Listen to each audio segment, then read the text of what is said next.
Any of you yet? This is our first meeting, so could I just have a show of hands of the innovators in the room? Everybody raise your hand. Listen, if you should see this from my perspective like this.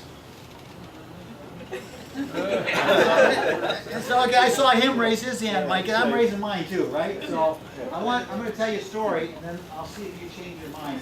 If I look very quickly, it was like 5, 6 people raised their hand. So let me give you a scenario. And I lived most of my life in Boston.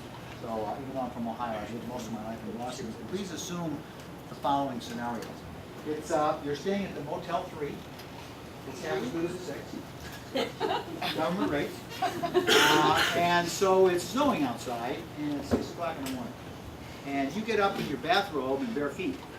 And you decide to grab the paper. Many Motel 3s open to the outside. There is no lobby. You open right at your car. So you step out, slip on a little piece of snow, and pretty soon you find yourself sitting outside in a snowstorm in Boston, 6 o'clock in the morning, and the door is locked behind you. Everybody got the scene? Yeah. How many of you are innovative?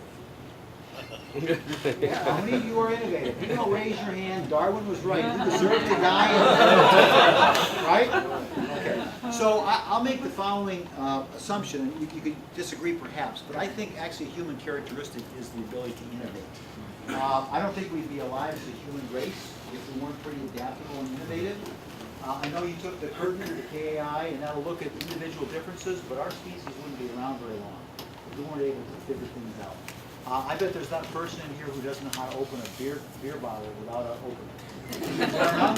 I'm sure all of you have innovated around opening a beer bottle. So let's assume for a second that we all have some wiring that allows us to be innovative. Then the next question arises as to how do we bring that more into business? And how do you as individuals actually bring it forth more perhaps in yourself, but also in your people?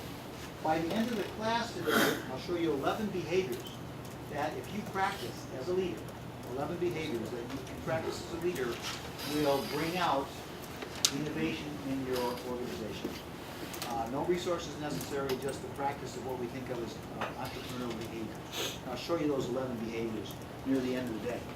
I'll also give you some examples of organizations, some very bureaucratic, who have been able to marry innovation and size. I'm going to use the word occasionally today, oxymoron. Everybody know what an oxymoron is? Yes. An example would be military intelligence. Yeah, that's the one that everybody talks about. Jumbo shrimp, English chefs. Okay. Corporate entrepreneurship, trying to be innovative in a corporate setting, is not easy. Some of you today may feel some skepticism coming over you and say, you know, that all sounds good, Professor, but you know what? This is the Navy.